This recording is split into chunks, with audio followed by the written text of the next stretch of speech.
আল্লাহ বলছেন যারা এই কাজগুলি করে ইয়ারজুনা তিজারাতান লান তাবুর, তারা আল্লাহর সাথে এমন ব্যবসা করে আশাবাদী যে ব্যবসায় কোনো লস নেই।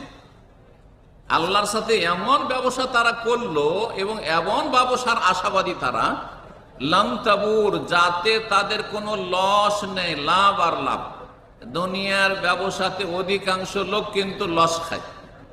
কয়জন দাঁড়াইতে পারে, প্রতিষ্ঠিত হয় ব্যবসা করে? বহু লোক চেষ্টা করে ব্যবসা, আর তারপরে ঠান্ডা হয়ে যায়, অল্প কিছু লোক ওপরে উঠে গেল। জি, আর আজকাল এই সুদি সিস্টেমের কারণে, জুলম অত্যাচার শোষণের কারণে, যা টাকাতে টাকা টেনে নিয়ে আসছে, গরিব আরো গরিব হইতে আছে, আর সুদখোর বড় লোক হইতেই আছে, ইসলাম বিরোধী অর্থনীতির কারণে।